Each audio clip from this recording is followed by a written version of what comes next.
Hey everyone, welcome to Strange Stories, where we explore near-death experiences and supernatural stories from people who've had a glimpse of the other side. If you enjoy our content, please consider liking the video and subscribing to our channel. Without further ado, let's get to the story of the day. I was admitted to the hospital. I'd just been told that a blockage in my spinal cord from the 4th to the 7th cervical vertebrae at the level of the neck was causing the symptoms I'd been having.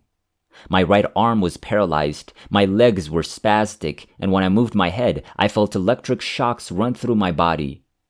I was told that I needed to have an operation right away and that if I survived, I might end up quadriplegic. When I asked if I had time for a second opinion, I was told that I might die if I coughed or sneezed at that time. Naturally, I agreed to have the surgery in a matter of hours. I realized that, based on what the doctors had said, I could die in a matter of hours. I went through the stages that many people go through when they realize they're dying. First, I had the impression that I was on a movie set and that these things were not really happening to me. I found myself bargaining with what was happening, hoping for something different to happen. Slowly, the realization that it was all real and happening to me crept up on me, until I had to emotionally accept that I might die soon. When I accepted the unthinkable, my entire body shook violently as a surge of energy passed through me. I kept adding to it until it was finished after 1 or 2 very long minutes. I had never felt such inner peace before. My senses were all heightened. My vision had improved. Colors were more vibrant. Hearing had improved. Sensations were more vibrant. I realized I had removed a perceptual filter that had been standing between the experience of life and me, and it had been the fear of death, ironically. Now that I'd let go of that fear, I was experiencing more of life, more of being alive, if only for a little while longer. I reflected on my life and the things I could have done but did not, and I found myself saying to myself, I wish I had. There were many I wish I hads. I told myself that it was a sad way to end life, and if I had to do it again, I'd say a lot of I'm glad I did. I needed to decide what I wanted to do with the limited time I had. If I wasted my remaining time worrying or feeling bad about what was, in fact, unavoidable, I would have thrown away the rest of my life, which was far too valuable. I decided to spend the rest of my time feeling good and thinking about things that made me feel good. The color of the paint on the walls, the smell of flowers in the room, anything positive. I knew I'd always be able to find something. Finally, the moment arrived. I was taken to the operating room, and as I was being given the anesthetic, I realized that this might be my last experience. I had no idea what would happen next. I had been an agnostic with no beliefs and faith in anything I had not experienced. Perhaps oblivion was the next step after death. I relaxed. I began to feel vertigo, a spinning sensation, and it didn't feel good. So I centered myself until I was still, and everything else was spinning around me. I was moving through the spinning scenes, which were memories from my past, memories that demanded my attention. When I focused my attention on them, however, I felt pulled, as if I were being dragged through a tunnel or falling down a well, only to discover that reaching for the walls halfway down the well would not work.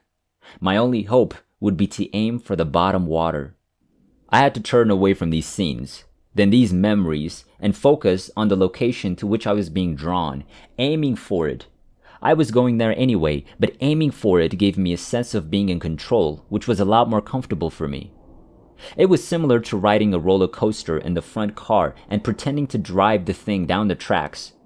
I can assure you that this is a completely different ride than being swept out of control. The ride was long, but I had no choice but to go for it.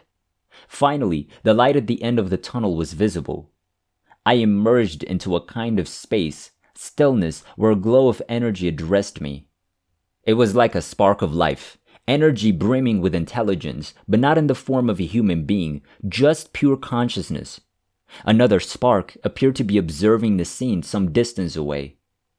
Well, your trip is over now, so complete things in your consciousness about that, and we'll move on.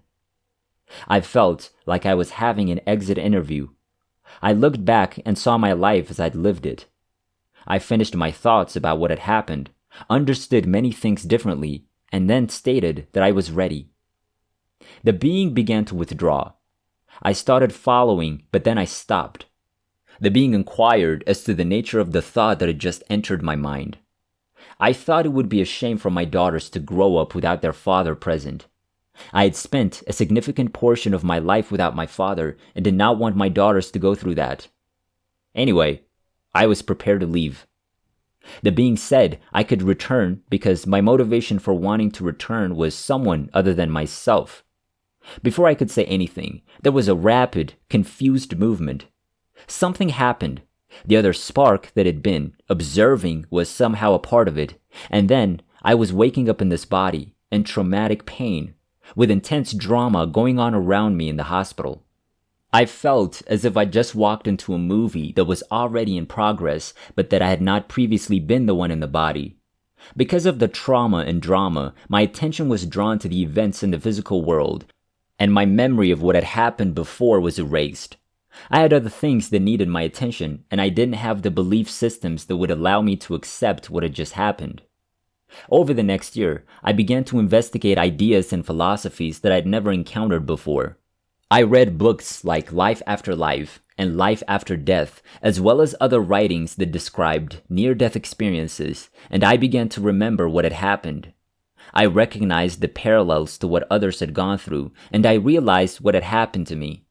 I also considered the similarities to what we consider the normal birth process, in which babies are born into bright lights, loud sounds, and being slapped, and perhaps their attention is so focused on the outside that they forget their inner experiences just before the birth process.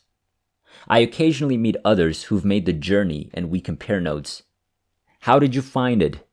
Before the experience, one woman was certain that there would be a being on the other side with a big book, looking at what she had and had not done, making checks and crosses, good and bad marks.